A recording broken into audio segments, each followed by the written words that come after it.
Hi guys, this is Nick from the Running Shoe Review. Today we're looking at the New Balance 1080 version 4.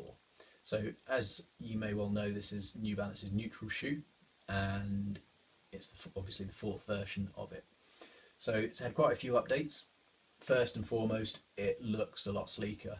Now that's not just a cosmetic thing, they have reduced the stitching on the overlays. So most of these overlays here are heat melted on, which not only saves weight, but it provides just as much stability and security without any internal stitching, which again means it's a bit more comfortable than having lots of stitching inside. If we continue with the upper, you can see just by looking at it, it's a relatively wide shoe, as most New Balance shoes are. However, a lot of people do find that the heels are quite wide as well, so if you've got really slim ankles, you might want to go for something slightly different. However, it still has the eyelet at the top, which means you can butterfly laces, which again makes it a bit more secure if you're only having slight issues with it. If we move on to the midsole, it uses a combination of absorb foam and N2 foam in the heel and the forefoot to give a really responsive yet cushioned ride. And it uses a decoupled crash pad to really slow the impact force down, which again means you get a nice soft ride. However, you don't sacrifice on any cushioning or stability. It's also quite a flexible shoe, so you can see how easily it bends there, which is, again, for a neutral cushion shoe, that's quite flexible. If we look at the heel counter, it uses New Balance's new asymmetrical heel counter, which provides a little more support because it's built slightly higher on the medial side, which, even though it's a neutral shoe, does prevent a little bit of overpronation. So if you are struggling with finding a shoe that's stable enough without being a sport shoe, then this is a pretty good option. If we move on to the outsole, you can see how deep these holes go.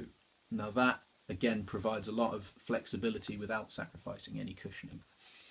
It uses a T-beam in the middle for torsional stability, again to prevent some overpronation. It's not a support shoe though, and that's quite key to remember. It again uses an 8mm heel to toe drop, so it's slightly lower than most shoes in the heel, which means it's slightly easier to get your feet round and gives you a slightly higher range of motion. But it is worth mentioning that if you've got particularly tight calves, that could cause some aggravation. Because it has an 8mm heel, it does make it a little easier to run forefoot, and again, because it's really flexible, it's really comfortable to do that in. It's relatively light for what it is as well, so again, makes it a little easier to pick your feet up. Due to the updates and overall appearance, comfort of the shoe, I think it's really good. I would mention that you probably need to go an extra half a size. I'm normally an 11, this is an 11.5, and it fits me perfectly.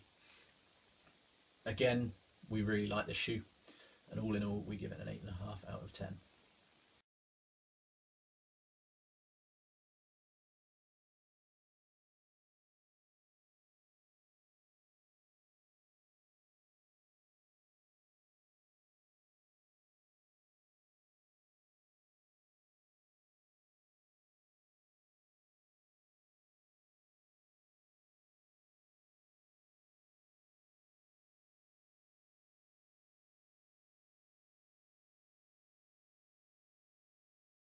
If you found this or any of my other videos useful, please subscribe or share.